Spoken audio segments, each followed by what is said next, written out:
WMC के जो मुलाजमीन हैं वो इस टाइम एहतजाज कर रहे हैं क्योंकि 3 महीने उनसे काम करवाने के बाद उनको तनख्वाह नहीं दी गई और उनको नौकरी से निकाल दिया गया। क्या हुआ? नौकरियों का सस्पेंड कर दिया इन्होंने। नौकरी पर कितनी देर हो गई आपको? नौकरी पे 12 साल हो गए हैं। 12 साल में हमारा रिकॉर्ड भी अच्छा है। हर महीने कहते हैं आप मिल जाएगी, अगले महीना गुजरता मिल जाएगी, ऐसे महीने गए हैं कहते मिल जाएगी, नहीं मिलती तरह। मेरे 2 बच्चे ने, एक मेरी बेटी है, उन्होंने स्कूलों उन्होंने काट दिता है। हमारे बच्चे भुखे मरते पे ने। मैडम जी साढ़े घर जाके देखो, साढ़े घर कुछ भी नहीं गा, साढ़े घर दे खाण नूं नहीं गा, असीं की खाइए? सानूं पेट्रोल लिया के दो, अग लाइए, झाड़ू असीं फेरने आ, गंदगी असीं सुੱਟਨੇ आ, कूड़े असीं सुੱਟਨੇ आ, 100 बीमारियां करोड़ बीमारियां असीं लैके जीने आ। सानूं ओहदा सिला की दिता है? घर भी किराए देवे। किराए वाले ने कहंदे ने तुहानूं हत्ते आ, हुण तुहानूं 10 महीने कट देना। दो समान लैके कित्थे जाइए? नौकरियों का सस्पेंड कर दिता इन्होंने।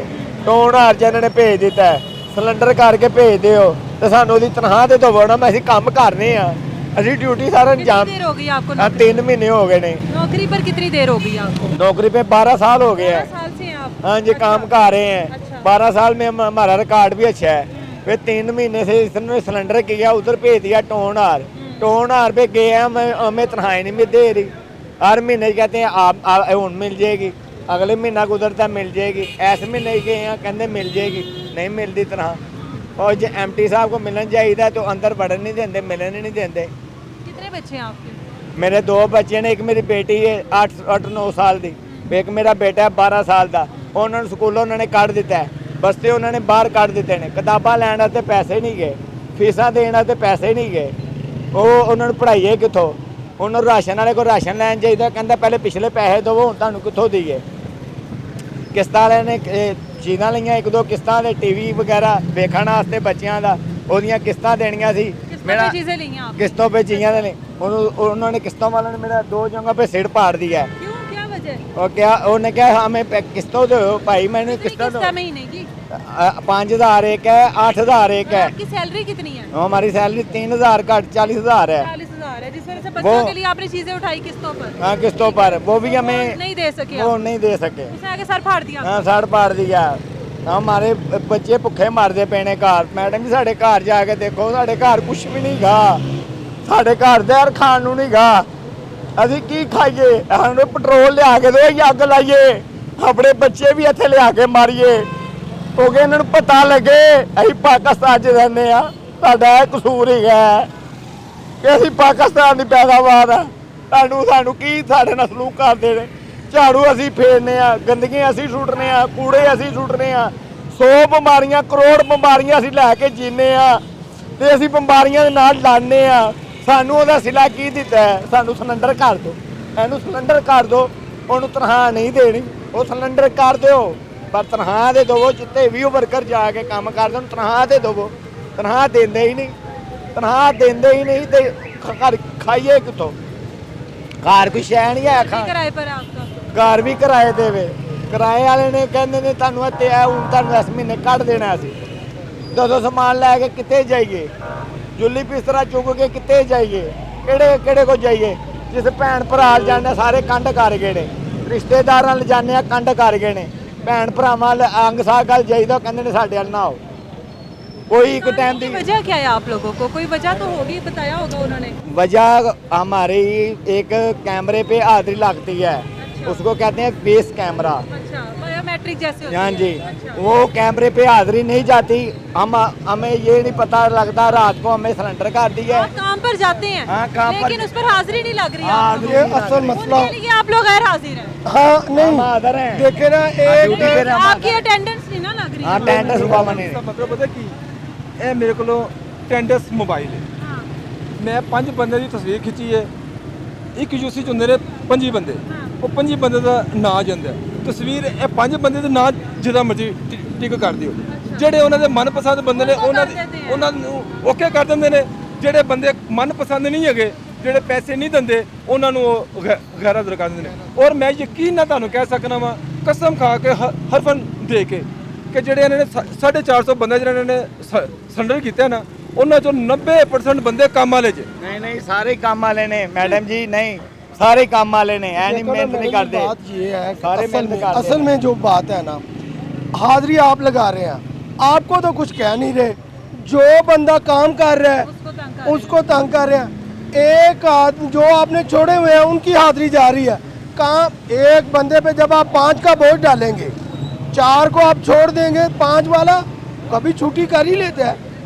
जो अगर एक पूरा आप स्टाफ से काम करवाएं, फिर ये होता है पूरी दुनिया में आप एक बंदे की गलती है, उसको आप शो का नोटिस करते हैं, उसको बताते हैं एक दफ़ा भाई तूने ये किया, उसे पता भी नहीं होता। उसको पता लगता है वो 20 दिन उस यूसी में काम करता है, 20 दिन उसी यूसी में काम करता रहता है। वो जब तनख्वाह की बारी आती है उसे, ओ भाई तुझे तो सिलेंडर कर दिया। आप मुझे बताएं आपके घर का किराया कितना है, बिल वगैरह कितना है? मैं घर का किराया 5000 है, 5000 मैं नहीं दे सकता। वे बिजली का बिल आ गया 5000, 4000, 8000, ये इस महीने मेरा मीटर कटिया जाना है। बिल वालों ने वार्निंग दे दिया, बिल आपका काट देना है। आप नौकरी पे जाएं ना जाएं ये हमें ना दें। राशन वाले से सौदा लेने जाते हैं, वो कहते हैं हमें ये बातें ना बताएं, आपकी नौकरी जो हमारी नौकरी का मसला है। मसला है, हमें तुम्हारी नौकरी के साथ कोई गर्द नहीं। पैसा है तो दो, सौदा लो और शै लो, नहीं तो उसके बाद कुछ नहीं है तुम्हारे पास। बच्चे तो ख्वाहिशें करते ही होंगे बच्चे खाशा नहीं करते, बच्चे कहते ने सानू जहर लिया के दिओ, सानू पेट्रोल लिया के दिओ, सानू अग ला के साड़ के मार दिओ। ਅਸੀਂ जीना नहीं चाहते, ਅਸੀਂ मर जाना चाहते हैं जिंदगी नालों। लेकिन घर में खाना नहीं पकना तो वो यही होना है। एक बच्चा दूसरे बच्चे को देखता है वो खाना खा रहा है या चीज़ खा रहा है, तो जब ये बच्चा देखेगा वो घर में आके बाप को माँ को तंग करेगा, तो वो क्या करेगा, जहर ही खाएगा और क्या खाएगा। अभी अब इदारे के साथ कोई आपका ताउन होने की कोई गुंजाइश नजर आती है? नहीं, कोई गुंजाइश नहीं मैडम जी, कोई गुंजाइश नहीं नजर आ उतनी देर रही तक ना। नहीं साडा कोई जाएंगे। नहीं ऐसा मुल्क जो साडा कोई नहीं गा इधर ਸਵਾਏ ਰੱਬ ਦੀ ਰਾਤ ਤੋਂ। ਸਾਡਾ ਕੋਈ ਸਾਡਾ ਤੇ ਕੋਈ ਵਾਲੀ ਵਾਰਸ ਨਹੀਂ, ਸਾਡਾ ਤੇ ਕੋਈ ਵਾਲੀ ਵਾਰਸ ਨਹੀਂ ਗਾ। ਇਹ ਮੁਲਕ ਸਾਡਾ ਵੀ ਹੋਣਾ ਜਿੰਨਾ ਕਿ ਸਾਡੇ ਮੁਸਲਮ ਭੈਣਾਂ ਭਰਾਵਾਂ ਦਾ, ਇਹ ਮੁਲਕ ਸਾਡਾ ਵੀ ਹੋਣਾ। ਇਸ ਮੁਲਕ ਦੇ ਵਫਾਦਾਰ ਅਸੀਂ ਓਨੇ ਹੀ ਆ, ਮਗਰ ਅਫਸੋਸ ਕਿਹਾ ਜਾਂਦਾ ਹੈ, ਕਹਿੰਦੇ ਸਾਨੂੰ ਚੂੜਾ ਲਫ਼ਜ਼ ਵੀ ਕਿਹਾ ਜਾਂਦਾ। ਕੋਈ ਗੱਲ ਨਹੀਂ, ਕਹਿਣ ਦਿਓ, ਇਹ ਖੁਦਾ ਜਾਣੇ ਤੇ ਉਹ ਜਾਣੇ। ਇੱਥੇ ਮੈਂ ਸਮਝਦਾ ਕਿ ਸਾਡੇ ਜਿਹੜੇ ਨੌਜਵਾਨ ਨੇ, ਮੁਲਾਜ਼ਮ ਨੇ, ਉਹਨਾਂ ਨੂੰ ਇੰਨਾ ਕੁ ਤੰਗ ਕੀਤਾ ਜਾ ਰਿਹਾ, ਇੰਨਾ ਕੁ ਤੰਗ ਕੀਤਾ ਜਾ ਰਿਹਾ, ਆਪਣੇ ਮਨਪਸੰਦ ਬੰਦਿਆਂ ਨੂੰ ਨਵਾਜ਼ਿਆ ਜਾ ਰਿਹਾ। ਇੱਕ ਨਵਾਂ ਨਾਂ ਨੇ ਦੇਤਾ ਇਨਸੋਰਸ ਮੁਲਾਜ਼ਮ, ਜਿਹੜੇ ਠੇਕੇਦਾਰ ਦੇ ਮੁਲਾਜ਼ਮ ਨੇ ਡੇਲੀ ਵੇਜ, ਉਹਨਾਂ ਦੀ ਅਸੀਂ ਤਾਦਾਦ ਚੈੱਕ ਕਰੀਏ ਨਾ, ਸੈਂਟਰੀ ਵਰਕਰ ਮੁਸਲਮ ਤੇ ਕ੍ਰਿਸਚਨ ਓਨਾ ਹੀ ਹੈ, ਔਰ ਕੰਮ ਕ੍ਰਿਸਚਨ ਕਰ ਰਿਹਾ, ਮੁਸਲਮ ਨਹੀਂ ਕਰ ਰਿਹਾ।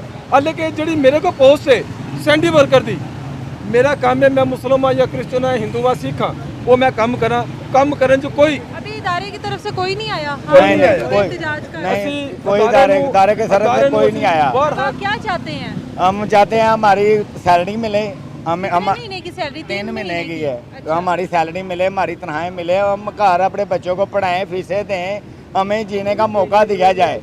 3 महीने आपसे काम करवाया और आप सैलरी दिए बगैर नहीं, सैलरी नहीं दी। आपको पहले भी इस तरह ही सैलरी मिलती है 3-3 महीने बाद? हाँ जी, नहीं पहले नहीं कहा, इस बार ही ऐसा हुआ? सैलरी हर महीने आपने मिलती। पहले महीने क्यों नहीं शोर किया कि मुझे ये सैलरी पहले महीने हमारे शोर पाया है, हमारी सुनने वाला उधर आवाज कोई नहीं आया। ਬੇਟਾ ਇਸ ਆਵਾਜ਼ ਨੂੰ ਸਾਨੂੰ 1 ਸਾਲ ਹੋ ਗਿਆ ਚੁੱਕਦੇ ਆ।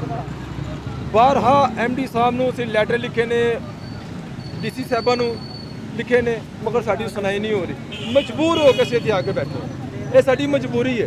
ਵਰਨਾ ਵਕਤ ਤੱਕ ਨਹੀਂ ਇੱਥੋਂ ਉੱਠਾਂਗੇ ਜਿੰਨੀ ਦੇਰ ਤੱਕ ਸਾਡੇ ਵਰਕਰ ਦਾ ਦੇਖੋ, ਇਹ ਬਹੁਤ ਜ਼ਿਆਦਾ ਵੱਡਾ ਜ਼ੁਲਮ ਹੈ। ਮੇਰੇ ਦੋਸਤ ਨੇ ਤੁਹਾਨੂੰ ਦੱਸਿਆ ਕਿ ਕ੍ਰਿਸਚੀਅਨ ਮੁਸਲਿਮ ਇੱਕੋ ਜਿਹੇ ਨੇ, ਮਗਰ ਕੰਮ ਦਾ ਬੋਝ ਇੱਕ ਕ੍ਰਿਸਚੀਅਨ ਤੇ ਆ। ਇਸ ਗੱਲੋਂ ਸਾਡੀ ਇਹ ਮੁਤਾਲਬਾ ਹੈ ਕਿ ਸਾਨੂੰ ਜਲਦ ਜਲਦ ਇਹਨਾਂ ਵਰਕਰਾਂ ਨੂੰ ਤਨਖਾਹਾਂ ਦਿੱਤੀਆਂ ਜਾਣ। ਜਿਹੜੇ ਦੂਸਰੇ ਲੋਕਾਂ ਨੂੰ ਨੌਕਰੀਆਂ ਚੋਂ ਕੱਢ ਦਿੱਤਾ ਉਹਨਾਂ ਨੂੰ ਵੀ ਬਹਾਲ ਕੀਤਾ ਜਾਏ। ਉਹਨਾਂ ਨੂੰ ਸਿਰਫ ਇਹਨਾਂ ਨੇ ਇਸ ਵਾਸਤੇ ਨਾ ਉਹਨਾਂ ਦੀ ਨੌਕਰੀ ਦਾ ਨਾ ਉਹਨਾਂ ਬੋਨਸ ਦਾ, ਈਦ ਵਾਲੇ ਦਿਨ ਉਹਨਾਂ ਨੇ ਕੰਮ ਕੀਤਾ, ਈਦੋਂ ਬਾਅਦ ਉਹਨਾਂ ਨੂੰ ਸਿਲੰਡਰ ਕਰ ਦਿੱਤਾ। बहुत बेइंसाफी है। ईद के पैसे ना देने पड़े, ओजरियाँ चुकवा ली हैं, सफाई करवा ली है, मरियम नवाज ने आप मिठाइयाँ खा ली हैं, हमारी बारी आई है तो आप सिलेंडर हो जाए, हमको इधर भेज दीजिए। जो इधर जाके सामान उठाओ, रेडियाँ वाले से, फ्रूट वाले से। आप लोगों की ईद पर भी ड्यूटीज लगी रही हैं, रात दिन काम की है। नजर आया कोई कूड़ा गिरगिट वगैरह तो आप लोगों की? हाँ जी, रात दिन काम किए है। घर में गए हैं, बच्चों ने कहा बाहर कपड़े लेके अपने बाहर चले जाओ, आपको बाहर कपड़े दे देते हैं। बच्चों ने कहा? हाँ जी, बाहर कपड़े जाके बदले। ऐसे हमारे हालात कर रहे हैं इनको ਕੱਢਿਆ ਇਹਨਾਂ ਨੇ ਇਹ ਸਾਨੂੰ ਪਹਿਲੀ ਵਾਰੀ ਜ਼ਿੰਦਗੀ ਦੇ ਇਹ ਚਿੱਟੇ ਆ गए ने ਇਹ सिलेंडर ਦਾ सही पहली बारी नफल सुने हैं ये बिल्कुल जी LWMC के मुलाजमीन है, ये वो लोग हैं कि जिनकी वजह से आप लोगों के घरों के बाहर की जो गलियां होती हैं वो साफ़ होती हैं और आप लोग सुकून का सांस ले सकते हैं। लेकिन इन लोगों के घर की क्या कहानी है वो आप लोगों के सामने है कि वो कह रहे हैं कि हमारे पास खाने के लिए पैसे नहीं है, हमें जहर दे दो, हम लोग जहर खा लें ताकि हम लोगों की जान छूट जाए, क्योंकि घर में बच्चों के लिए ले जाने के लिए कुछ नहीं है। बारिश होती है तो पानी छतों से टपकता है। ये लोगों की ज़िंदगी है, जो हम लोगों के लिए कंफर्ट बनाते हैं, उनकी अपनी ज़िंदगी के क्या मनाजिर हैं वो आप लोगों के सामने है। 3-3 महीने से तनख्वाहें नहीं मिली और आज एट द एंड ये लोग एहतजाज करने पर मजबूर हुए हैं कि जो हम लोगों से 3 महीने काम करवाया उसका हमें मुआवजा दिया जाए। ये जो भाई मेरे साथ मौजूद हैं, इनका कहना है कि ईद पर, बड़ी ईद पर हमारे जो बच्चे हैं वो हम लोगों को कपड़े बाहर दे देते हैं कि हम लोग सारा दिन इतना काम करते हैं कि हमारे पास स्मेल आती है और हमारे बच्चे अंदर नहीं आने देते, फिर भी हम लोग काम करते हैं अपने बच्चों के रिस्क के लिए और उसके बावजूद भी तनख्वाहें नहीं मिली है।